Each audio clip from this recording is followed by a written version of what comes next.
Irmãos e irmãs em Cristo.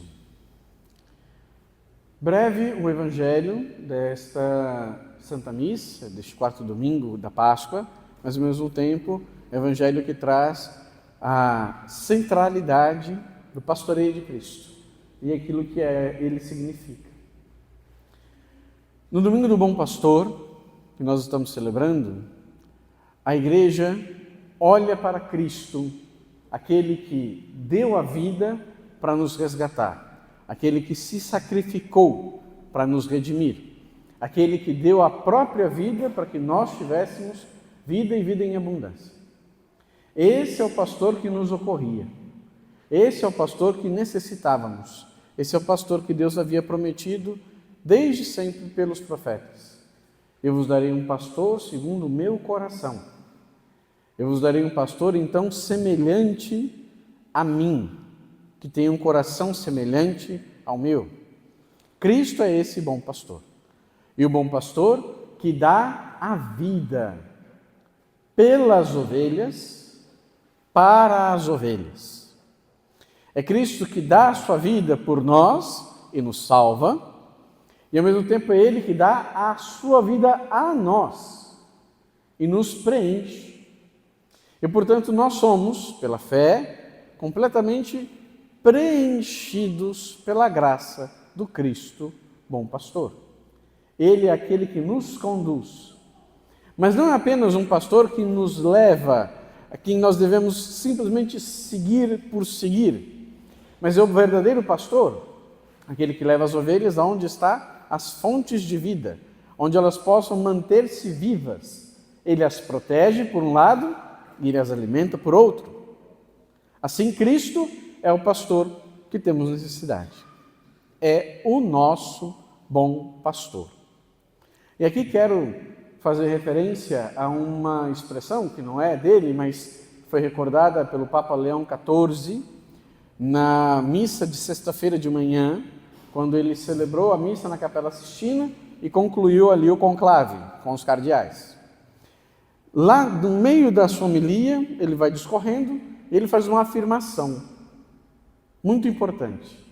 Recorda uma verdade muito importante. Ele diz: Cristo, o único Salvador da humanidade.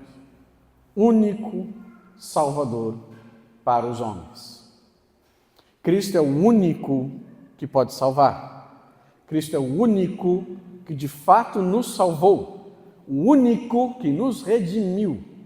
Por isso é o único nosso bom pastor.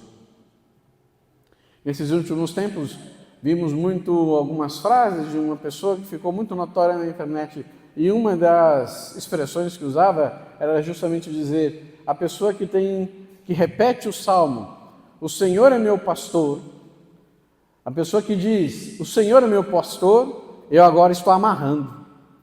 Está amarrado, em nome de Jesus.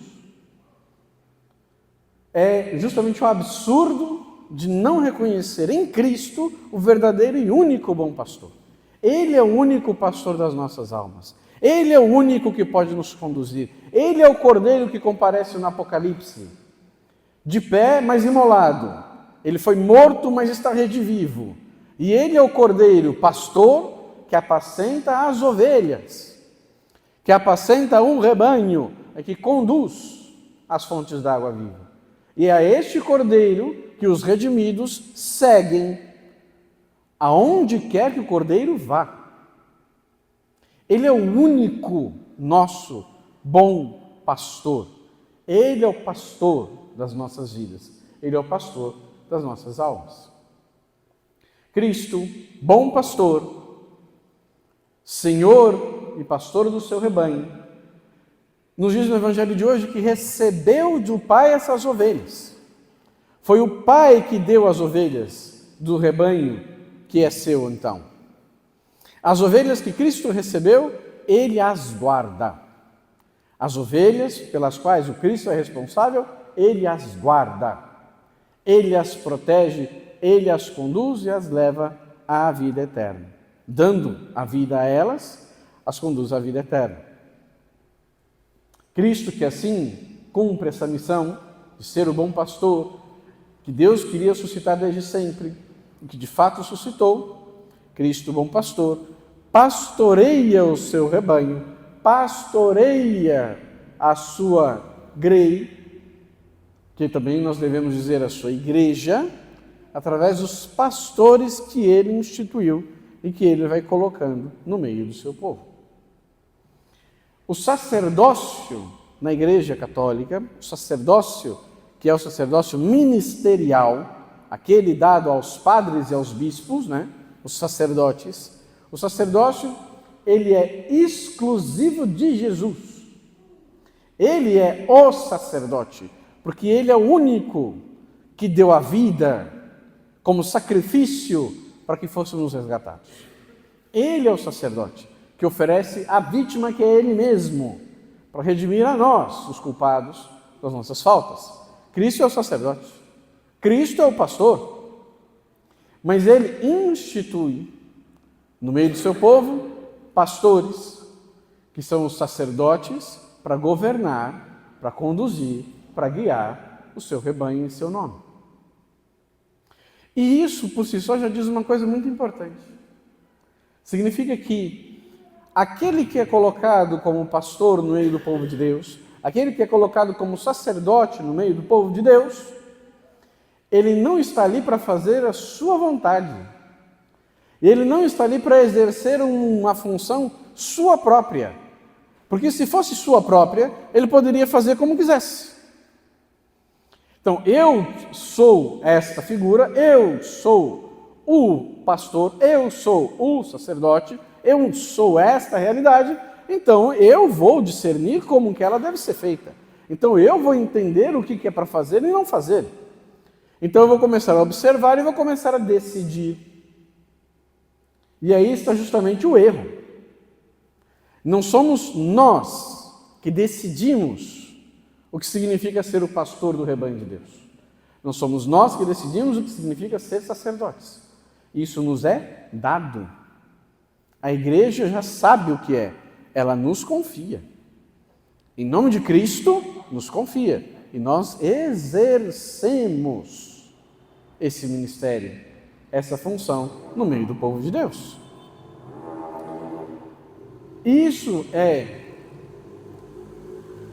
por um lado, importante que o sacerdote ministerial, aquele que é investido do sacerdócio ministerial, o sacerdote, o pastor, ele entenda, mas é necessário que também o povo de Deus entenda.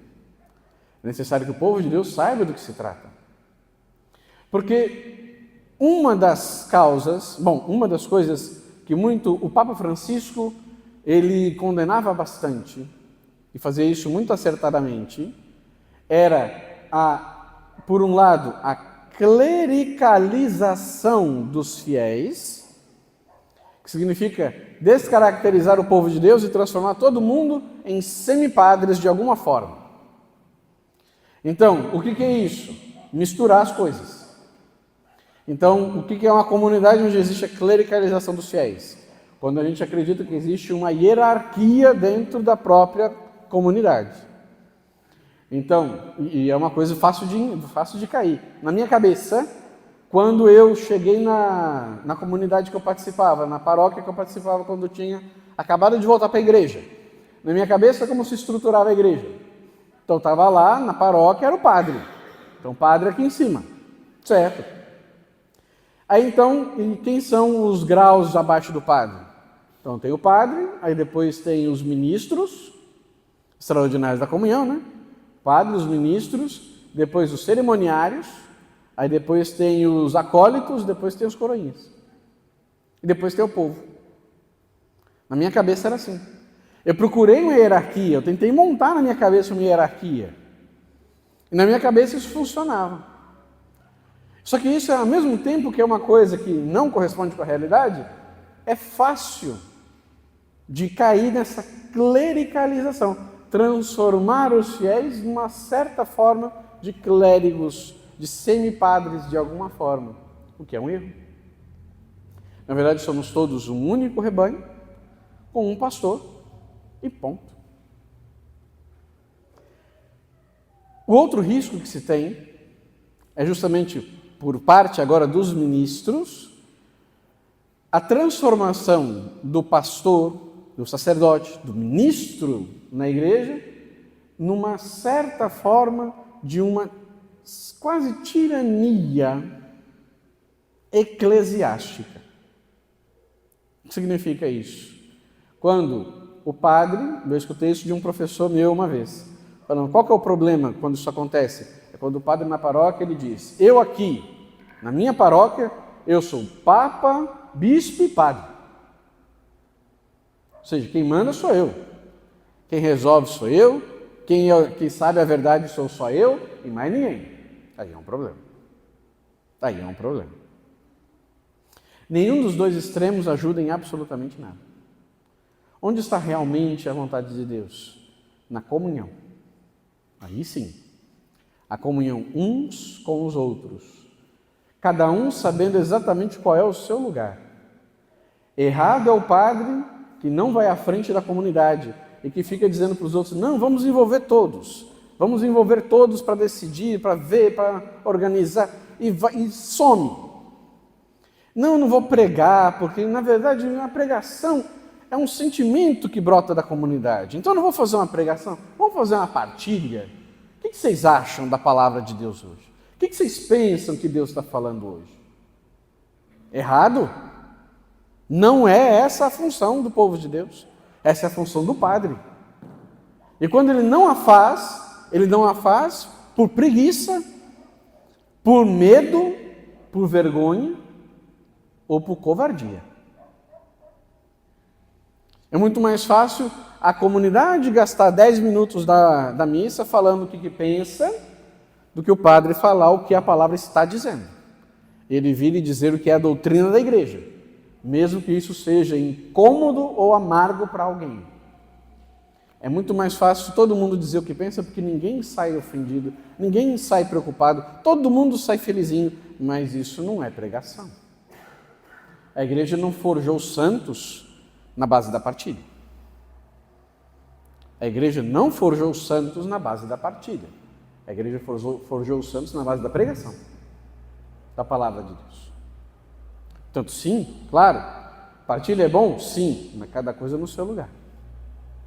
Portanto, a igreja é um mistério de comunhão, onde cada um tem a sua missão, a sua função, o seu dever. O pastor precisa saber o seu lugar e a sua função para com o povo de Deus.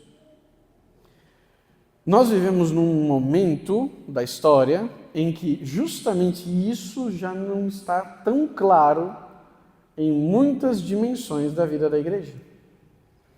E por isso uma necessidade urgente da nossa oração. Por aqueles que são investidos ou que serão investidos desse ministério, pedindo a Deus fidelidade para eles, que sejam fiéis a esse ministério, fiéis a essa vocação.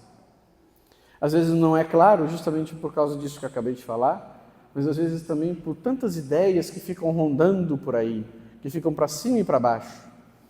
E às vezes pega alguém que começa a acreditar naquilo dali. A gente já sabe, bom, é uma coisa que todo mundo já ouviu falar, porque também somos questionados constantemente, mas por que o padre não casa? Tadinho, eu escutei desse jeito. Tadinho, por que não casa? Deixa o moço casar. E aí começa a colocar em xeque o celibato eclesiástico, o celibato dos padres, que é algo belíssimo da igreja, que é um tesouro da nossa fé, e vai sendo colocado em xeque até mesmo pelos próprios padres. Já não conseguem entender tão bem o que significa.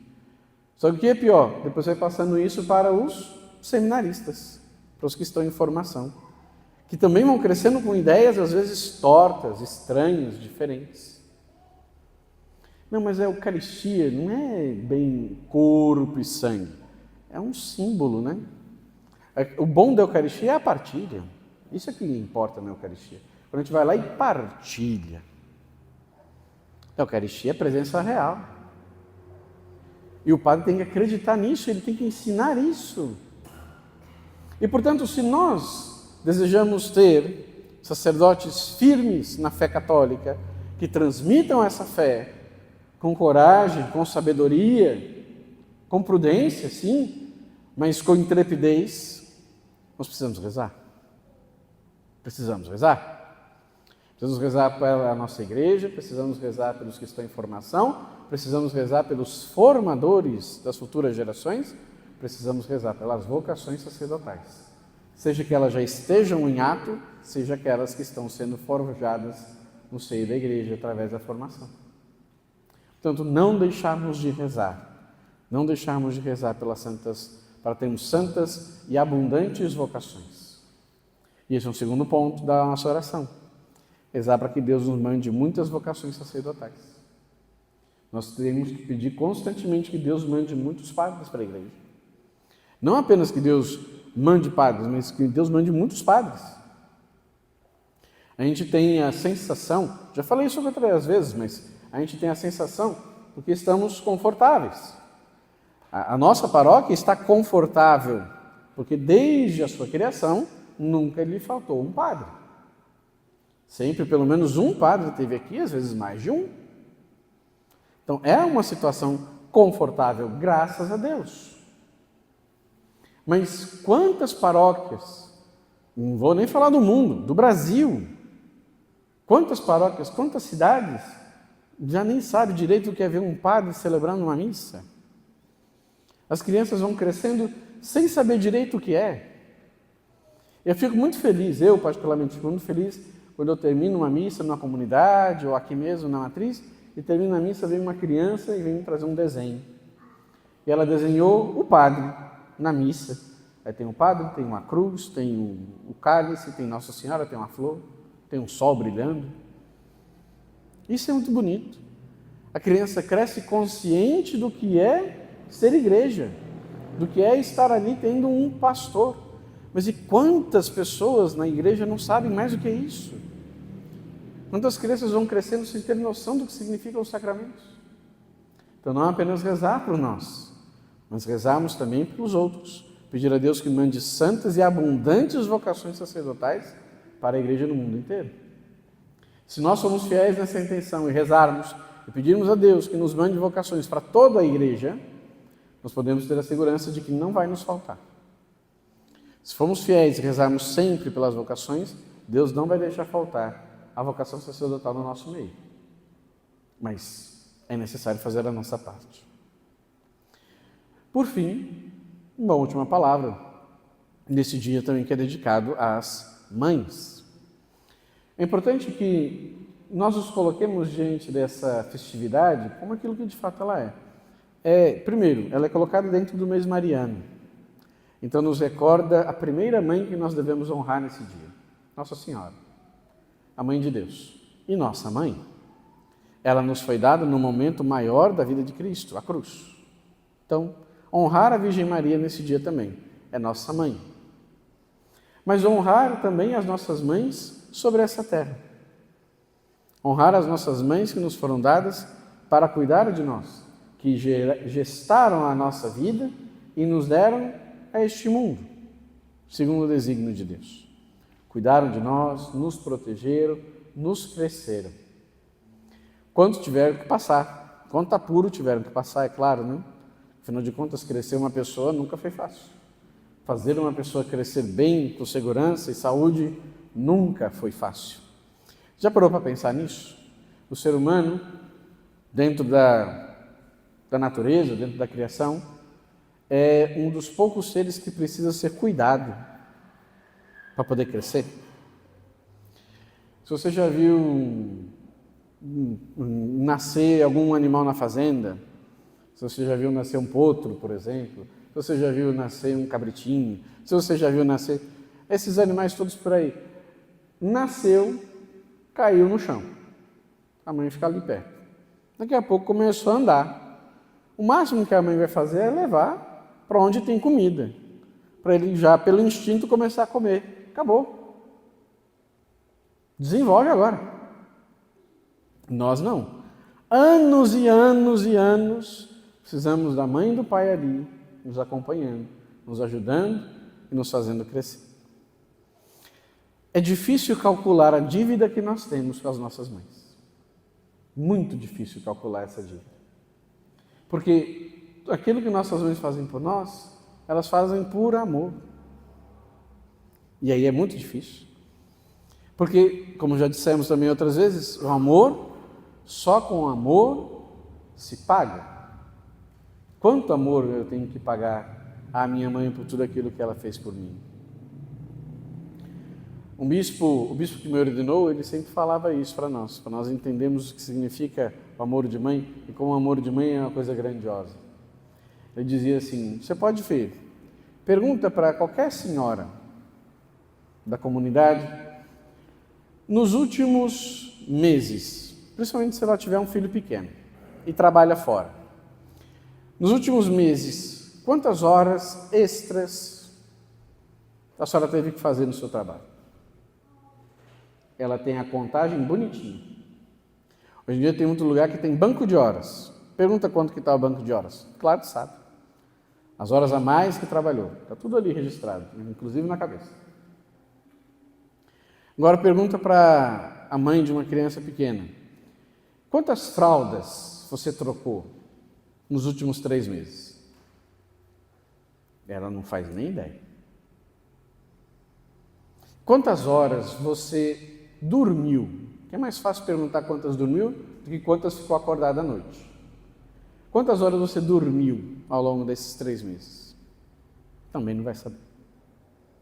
Porque aquilo que a mãe faz, ela faz por amor. Se tem uma coisa que mãe não sabe usar quando trata dos filhos, é a calculadora. Ela não consegue fazer conta. Ela simplesmente faz. Simplesmente ama. A nossa dívida com as nossas mães é enorme. E por isso é tão triste quando a gente vê, isso até hoje, claro, mas é tão triste quando a gente vê um filho maltratando a própria mãe. É horrível. Porque ver uma pessoa maltratar outra já é feio. Mas você vê um filho maltratar a mãe, é um absurdo, que é difícil encontrar palavras para descrever. E, no entanto, infelizmente, tem se tornado cada vez mais constante da gente ver isso. As pessoas estão perdendo a noção da gravidade que é maltratar a própria mãe. Primeiro que já existe uma dívida enorme, e sobre a dívida se acumula a ofensa, não sei como é que vai pagar com uma vida só. Portanto, renovar no nosso coração o apreço pelas nossas mães, o amor pelas nossas mães, o cuidado por elas. Aquelas que ainda estão sobre essa terra, cuidar bem delas, esforçar-se por elas. Tem dias que é difícil fazer certas coisas, mas às vezes vale muito a pena. Cuidar das nossas mães enquanto elas estão aqui. Só quem já perdeu sabe o que significa. Eu ainda não sei. Eu tenho consciência que eu não sei.